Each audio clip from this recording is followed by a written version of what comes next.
sûr que bu ñu amee ay accusations sax duñ ko mës a prouver ba tey jii ñi ngi xaar ana force occulte yi gisuñu leen dégguñu leen fenn.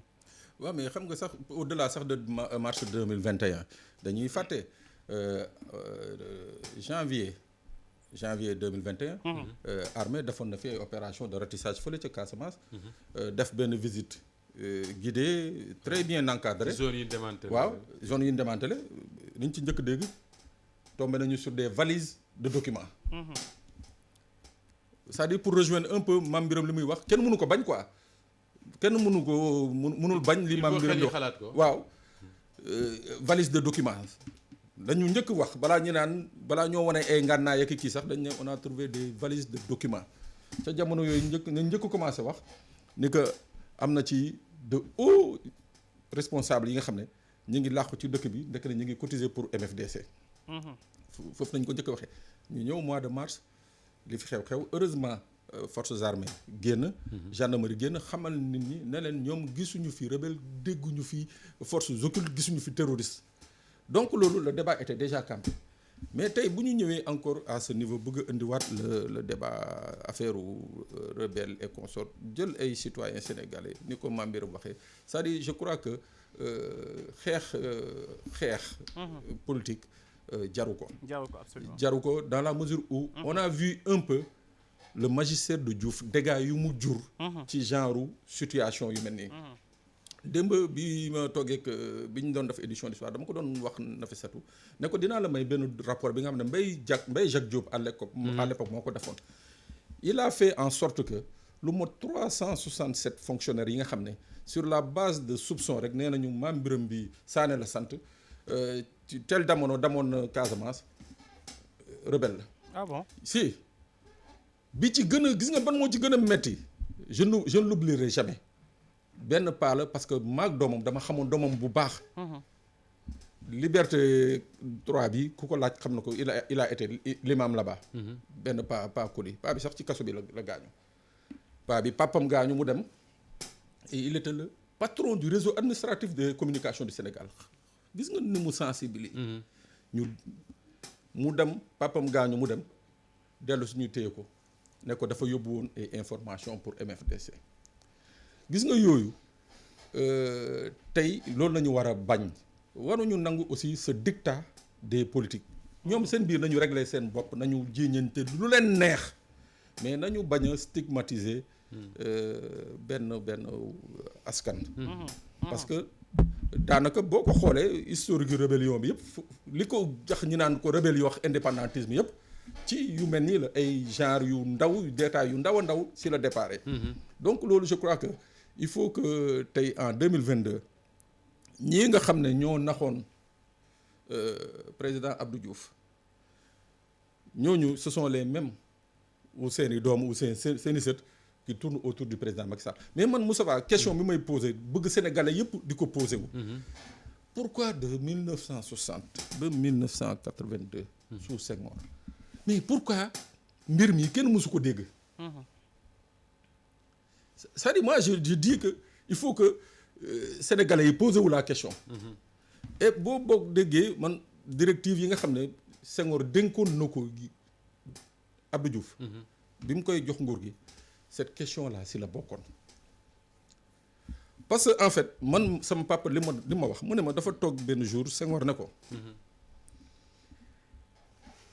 man maa indi erreur bi mooy lan mooy man bu ma doon def meeting pour am indépendance su Sénégal su ma demee Fuuta dama naan leen soo leen ma votelee soo leen ma votelee su ma faloo libre ngeen am ngeen seen indépendance nee na en fait c'est ce discours là qui a trompé beaucoup de Casamançais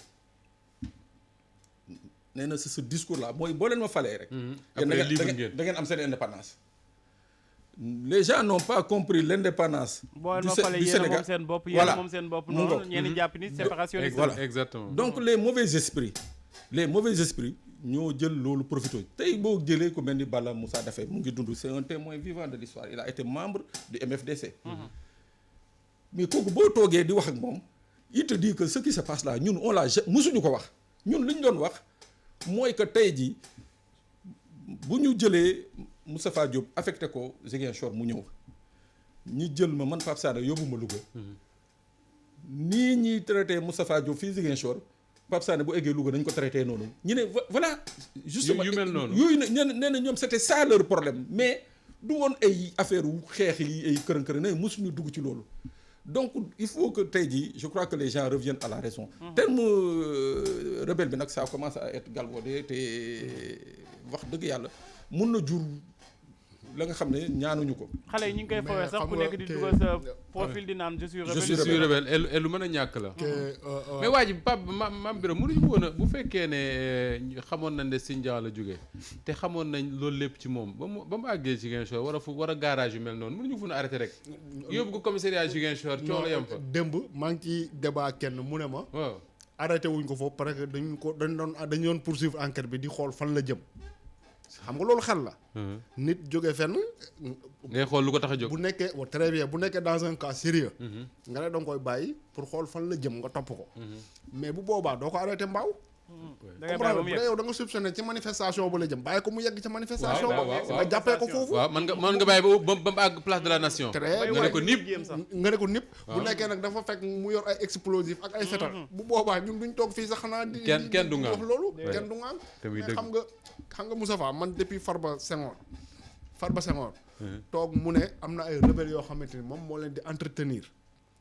waaw boobu laa jàpp ne rébellion existé tul Casamance. pour man li fa xew. ce n'est que du banditisme.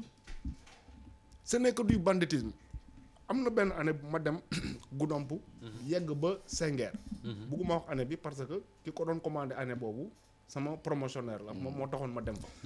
mais Moustapha dañu ànd ba ci frontière mu ne ma fii nii boo ko dépassé. yaa ngi territoire Guinée Bissau mu ne ma mais boo traversé espace plat bi. boo moytul gars yi dañ lay tirer mën na ko ñan. mu ne ma gars yi planté fële dañuy surveiller cette zone là ñun amuñu droit yegg foofu mu ne ko boo xam ngeen ne ñu ngi foofu ñu ne xam nañ ne ñu ngi foofu comprendre nga. mais ñooñu lan lañ fa nekkee nekk ñooñu amuñu pratiquement benn contact ak population parce que rébellion indépendantisme bu ñu koy wax boo ko jëlee exemple Corse. mais ay population ñooy génn. nu mu tuddati jàpp ne ñoom moom seen bopp moo leen di yóbbu ci kanam ñu koy xeex di ko revendiquer. mais nekkul benn groupe ndaw boo xamante ni population bi sax bu ñu leen jàppee yóbbu leen militaires yi ñooñu di wax nga ne loolu c'est une rébellion. ce n'est absolument pas une rébellion xam nga foofu lan moo fa am ay no man's land. ay territoire yoo xamante ni. zone de non-droit man par exemple Senghor am na benn village bu mu jegeel noonu mais on m'a dit que ñaari Sierra Leone ñoom ñoo yor seeni kalachnikov ñoom ñoo fay dogal lu leen neex di gérer coupe de bois bi di gérer trafic nu mu tuddati ak jour bi di gérer trafic de drogue bi ñaari Sierra Leone ñëw si territoire Sénégal occupé ko di dàq population bi. mais Mame Birame dogguma la pour dëggal loolu Moustapha Mame Birame il a tellement raison gis nga boo jëlee Touba tranquille dëkk bi ñu naan Touba tranquille frontalier à la Gambie. daaw géej amoon na fa problème bu rëy je sais pas ndax yaa ngeen koy rappelé boo xoolee ci net bi. le colonel commandant la zone militaire sud bu Ziguinchor. moo fa dem militaire gambien yi te foofu on est ñu ngi ci territoire Sénégal de. militaire gambien yi ñëw fekk ko fa nekkoon na génn xam nga ndax lan. parce que foofu y a des gens yi nga xam ne qui se disent des rebelles. yi fa nekk ñoom ñoo yore foofu le commerce. du bois c'est-à-dire boo fa bëggee dagg bant ñoom ñoo lay jox autorisation. boo demee foofu le commandant de brigade de Diouloulou xam na ko. le préfet foofu xam na ko tout le monde le sait. mais pourtant on laisse ces bandits là ñu def lu leen neex. parce que comme dit Mame Birame c'est du banditisme. c'est du banditisme. mais man am na loo xamante ne nii su ma ko waxoon dëkk bi tas te ci armée bi lañ koy def. kon bul ko wax. ëpp naa wax. non du ma ko wax depuis ay année maa ngi koy garder waxuma kon bul ko wax Moustapha ñu jàll ci deuxième point bi rek def ci benn tour de table. deuxième point bi manifestation bu suba bi la incha allah préfet bi da ko interdire mais waaye askan bi nee na dinañ ko def. est-ce que dañu nar a dem dund demee incha allah benn vendredi boo xamante ne bu doy waar la nar a doon fii ci Dakar. c'est à craindre. li xew suba moom dina jafe ñu wax ko tey mais li journalistes yi di wax souvent mooy tous les ingrédients sont réunis pour que suba comme li Mame Birame wax sax mu am grabuge. parce que bu fekkee ne image yi ma gis sànq muy daw ci réseaux sociaux yi déjà. que ni foofu la ci place de la nation gars yi jël nañ déjà seeni disposition commencé ko teg ay barrières ak yu demee noonu. waaye Yewwi Askan Wi également li ñoom Ousmane Sonko wax démb ñëpp dégg nañ ko que nit dinañ manifester ça veut dire qu'il y a problème. gis nga Pape Makhtar bu ñu tollee fii lenn rek moo mën a am. mooy il faut mu am ñu jóg wax. comme président de la République mi nga xam ne moom la ñu dénk kaaraangeeg réew mi moom moo waroon nekk au-dessus de tout cela ci ay discours am ay actes am muy posé ñëpp dañuy gis ne moom il prend souvent wala boog toujours position pour camp bi nga xam ne moom la àndal. jamono ji bu réew mi daan toll fii dafa am ñoo xam ne ñoo daan jóg dem seeti ñi ne ci kujje gi dem seeti ñi nga xam ne.